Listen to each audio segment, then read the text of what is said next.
So in the past couple of days on my Stocktwits, if you've been following me, I actually called some short sales, very successful ones, basically pump and dump short sales. And lately, I've been working a lot on making the most out of stocks. And when I say that, I mean I want to enjoy the pump, but also I want to enjoy the dump if I can. In this video, I'm going to talk about how to short sell stocks on thinkorswim by TD-Ameritrade. And I know it can be confusing, so I'll explain. So first of all, if you guys don't know what a short sale is, I'll give you the example that I got from the legendary Bill Ackman. So short selling works in a way that basically, imagine I have a friend that has a designer shoe, and that shoe costs like $500. So I go to my friend and I'm like, let me borrow your shoe. I will give you $10 and just let me borrow it for a little while. So I take his shoe, the designer shoe, and I sell it instantly. And then a month later, he reaches out to me and he's like, hey, can I have my shoe back? So let's just say at that time, hypothetically, that shoe, the market price went down from $500 to $250. So I go to the store, I buy a brand new pair of shoes, like the shoe that I borrowed from him, and I give it back to him. So it only cost me $250 to get the new pair of shoes that I give back to my friend. So because I gave him $510, and I basically got a brand new pair of shoes for $250. So I'm in the investment $510, but my profit is $240 because I get the rest of what I got from giving him the brand new shoes that I just purchased for $250. So I basically sell the shoe for $500, and when it went down in price, I bought a brand new pair of shoes and I give it back to my friend, and I have the difference. Now it can also go both ways, because let's just say hypothetically, if a month later that shoe would cost 1,000, then I would basically lose double. So I would lose the interest. I would lose the difference. I would have to go and buy a shoe for 1,000. So my total loss will be 1,000. So that's the whole point of short selling as investment and as a trade. What you do, you bet against the stock. So let's just say if a stock is traded at $10, and you bet that it will go down in price, it's like you borrow that share from someone at $10, you sell it instantly, and then if it goes up, you lose, and if it goes down, you win on the difference.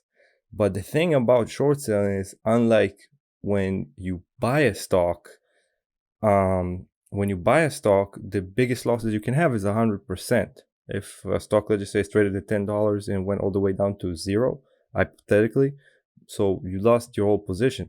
But with short selling, the thing about it is like you can lose more than 100%. So let's just say if you short sell a stock for $3 and it went all the way up to $12, you basically lost more than 100%. So there's a huge risk in short selling. So that's why you have to have a strategy, and that's why I feel like short selling is way trickier than going long. But at the same time, if you protect yourself right, and if you know how to play short sales, you will be very profitable. And actually, I talk a lot about how I don't really use a lot like stop losses. I prefer to do position adjustments, but because short selling is a little trickier, I don't do that. And actually, I don't do the position adjustment. I actually just use a stop loss. And the stop loss in short selling works the opposite way. It's basically a buy. So when you short sell a stock, it's like you sell it, and then when you close your position, it's like when you buy it. So if you guys are using like different platforms and you're wondering how to short sell on TD-Ameritrade, on thinkorswim, because I remember when I moved, I used to use the interactive brokers platform, and also I used to use Charles Schwab, which actually gives you the option, like you have a specific button for short selling, but you don't have that on thinkorswim by TD-Ameritrade. So it can be kind of tricky if you just got it. But if you want to follow my alerts on Stocktwits and short sell with me, all you have to do is just press the sell button and send. Now, right now I'm paper trading. I'm on the paper trade account. I'm using On Demand by thinkorswim, and it's a very great feature. It actually has like the ability to go back in time and redo your trades, which is cool. I like to do that a lot. So basically it's a virtual account, and I'm showing you right now virtually how to short sell on thinkorswim by TD-Ameritrade. So to open a position, you have to press the sell button, however many shares that you want, and to close your position, you press the buy button. Now it gets tricky. It gets tricky depending on whatever stocks that you trade. So I'll give you an example. Let's just say if we trade stocks that has a bigger market cap, like let's just say Amazon, it will be a little bit easier to locate shares to short, basically, because when it comes to shorting, it's not like long. There's a limited, like the liquidity, the inventory of the shorts itself is way limited, more limited than long. So let's just say if you want to long a stock, like most of the stocks you can just buy instantly. But when it comes to short, it's a little bit more difficult. Some stocks you won't be able to short. So on thinkorswim itself, you will have a symbol in here. As you can see, it says hard to borrow.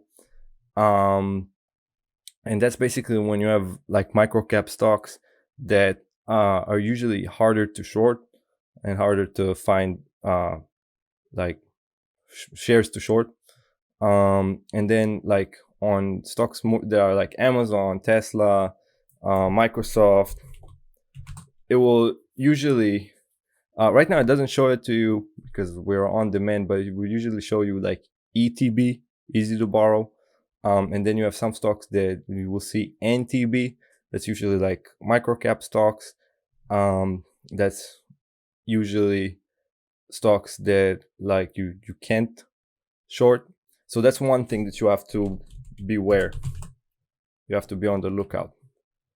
And the second thing is buying power. Now, what you need to look at when it comes to buying power is that, look, let's just say you have a stock that's traded, let's just say we'll take WHLM at that day. It was traded at $8, right? So let's just say if you want to buy 1,000 shares, it will be like $8,000. That's all good. But if you want to short 1,000 shares, sometimes with some stocks, it will give you a different amount of buying power. So as you can see in here, you have the cost of trade right before you execute the trade. So you just press the sell button and you will see in here, it will show you the cost of the trade itself and the buying power effect. So with some like penny stocks and micro caps, you can have a short position, like try to have a short position of like $1,000, but the buying power effect will be like $10,000. So it means that, like, let's just say you have $25,000 in your account and your buying power is with TD, let's just say it's like $100,000, right? And you want to do a position that's $1,000. That's basically what you invest, short position. It's $1,000. But the buying power effect can be like 2,500 or 10,000. So instead of having $100,000 that you can use for day trading, you will have $10,000 less or $2,500 less. So that's how the buying power effect works. So that's another thing that you have to be aware of. And yeah, so basically the steps to short is first to identify that it is a short. So a great example in here, it's WHLM. We can see that it has like a clear pump and dump pattern, and it's on the dump right now. It's going down, like it's downtrending ever since the huge pump to 17.6. So something like that would be a great short. Something like that would be something that I would be very interested in. But at the same time, because it's a pump and dump, usually it will be harder to find shares to short. So first of all, after you you have to identify, but then after you identify, you prepare the order, and it shows you how much buying power you can have.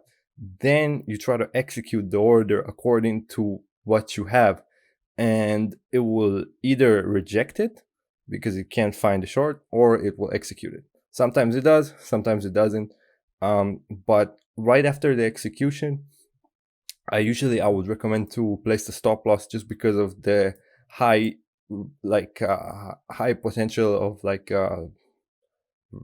loss. Like, you have a potential to lose like 100-200%, so you have to have a stop loss, but not a tight one. I wouldn't put a tight one. And the thing about like going long, when you buy stocks and you place a stop loss, usually there will be a candlestick that will just touch your stop loss, just hit it. But it doesn't happen the same way with longs. It does happen once in a while. It would happen, like, you will see like a candlestick with like a line that spreads out, just to basically cover shorts or stop loss people. Like, the advanced traders know what I'm talking about.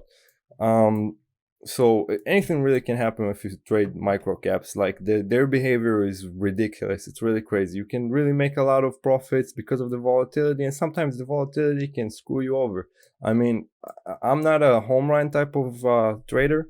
I'm more of like, have a lot of consistent good trades in a day, and at least one time in a day it happens to me that I buy something and it will give me the opposite price of what I try to get. Like, it looked like it's dipping, and then when I buy it, it goes up, and then when I sell it, it goes down. So I mean, it happens a lot because of the volatility, but at the same time, sometimes when I sell it, it will increase in price. It will go really high in price because it's volatile and there's a lot of buyers.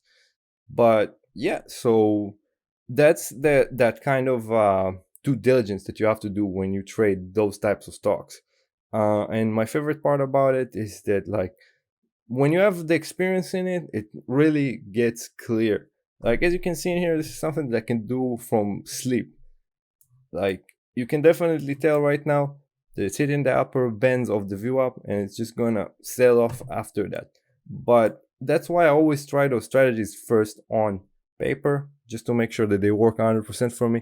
Then I take it to real trading, and I give it some time. I work for the consistency. So what you want is, like, not to have one good day. You want to have every good day, every day of the week, good day, good profits. And the only way to do that is basically working hard, learning a lot, and trading. So yeah, guys, I hope you learned something from this video. This is how you short sell with Thinkorswim by TD-Ameritrade. It's a great platform, one of my favorite platforms, honestly. Easiest platform to identify pumps and dumps with. So if you give it a shot, you won't regret it, trust me. But again, it's not going to make you easy money. It's all about the trader. But really, the charting platforms that TD-Ameritrade has to offer are incredible. Yeah, so thank you guys so much. Please thumbs up and subscribe, and follow me on Stocktwits for free alerts. Till the next one, guys. Peace.